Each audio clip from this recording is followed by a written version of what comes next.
గాంధీ భవన్లో బొత్స సత్యనారాయణ మీడియాతో మాట్లాడుతున్నారు. ప్రత్యక్షంగా చూద్దాం.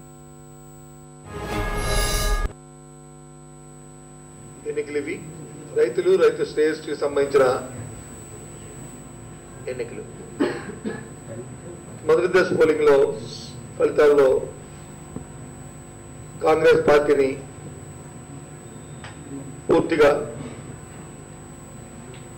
విశ్వాసంలో తీసుకొని కాంగ్రెస్ పార్టీని గెలిపించిన రైతాంగానికి,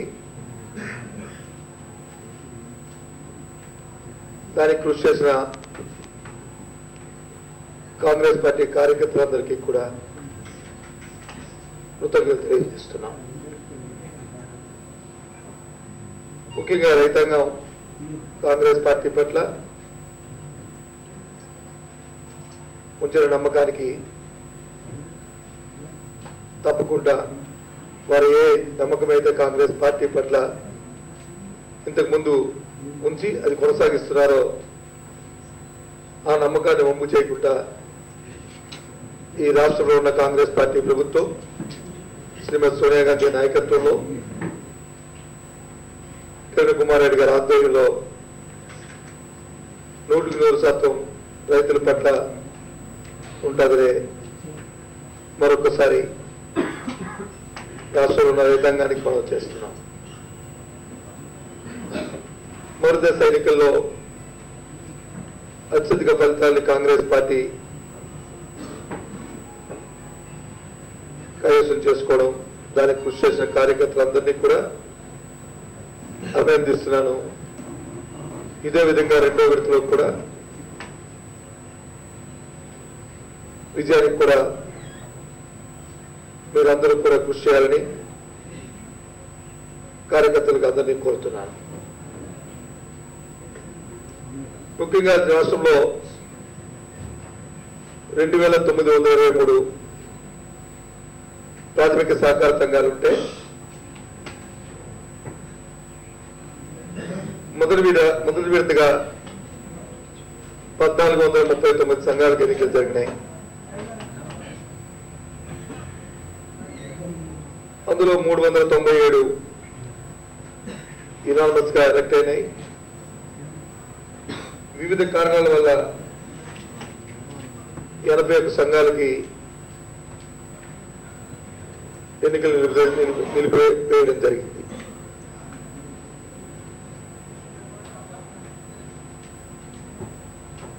ఈ 1439 సహకార సంఘ జరిగిన ఎన్నికల్లో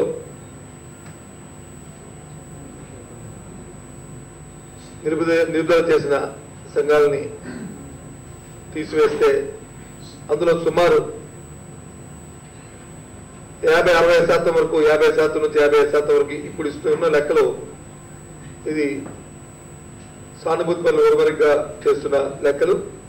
కానీ సాయంత్రంకి పూర్తి స్థాయి ఎన్నికలు అయిన తర్వాత వాటికి ఎన్నికలు వస్తాయి. సుమారు 60% వరకు కూడా సొసైటీలో కాంగ్రెస్ పార్టీ కైవసం చేసుకుంటుంది. ఈ రాష్ట్రంలో ఉన్న మిగతా పార్టీలన్నీ Telugu Desam party, YSRCP, CPM, CPI, TRS, వివిధ పార్టీలు ఏమున్నాయి అందరూ కలిసి కూడా 40% వరకు కూడా లేని విషయం. ఒక ఆసక్తికరమైన అంశం ఏంటంటే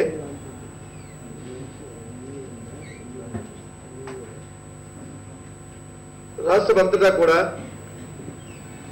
నిన్నటి వరకు కాంగ్రెస్ పార్టీతో తెలుగుదేశం పార్టీ కలిసిపోయిందంటున్న వైఎస్ఆర్ కాంగ్రెస్ కానీ,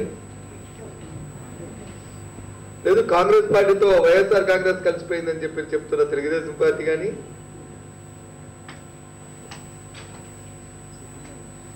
కాంగ్రెస్ పార్టీతో కలిసిందని వైఎస్ఆర్ పార్టీ చెప్పేవారు, తెలుగుదేశం పార్టీ వైఎస్ఆర్ పార్టీ కాంగ్రెస్ కలిసిపోయింది తెలుగుదేశం పార్టీ చెప్పేవారు. లేదు టీఆర్ఎస్ పార్టీ వచ్చి దొంగ ఆటలు ఆడుతున్నారు అని వారికి వచ్చిన భాషలో వారు వచ్చి మాట్లాడుతుండేవారు.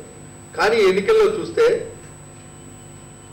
కాంగ్రెస్ పార్టీ ఒక పక్క ఆయా స్థానికంగా ఉన్న ఆయా స్థానాల్లో వైఎస్ఆర్ కాంగ్రెస్ పార్టీ, తెలుగుదేశం పార్టీ లేదు తెలుగుదేశం పార్టీ వైఎస్ఆర్ కాంగ్రెస్ పార్టీ, లేదు తెలుగుదేశం పార్టీ టీఆర్ఎస్ పార్టీ, లేదు YSR Congress party TRS party. ఈ రకంగా రాష్ట్రంలో ఈ ఎన్నికలు జరిగినాయి. మనందరం కూడా ప్రత్యక్షంగా చూశారు. అందరూ కూడా ఈ రాష్ట్రంలో ఉన్న రైతాంగం ప్రజలందరూ కూడా చూశారు.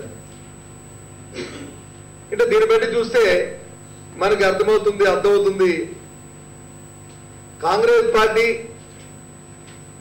ఏదైతే వారి తాలూకా విధానం ఉన్నదో,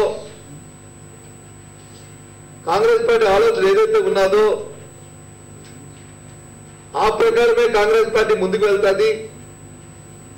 ఎన్నికల్లో కానీ ఎన్నికల అనంతరం కానీ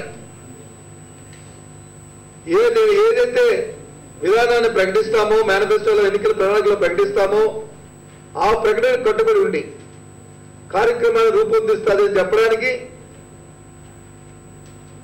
కార్యక్రమాన్ని తూచా తప్పకుండా మనం రూపొందించినప్పుడు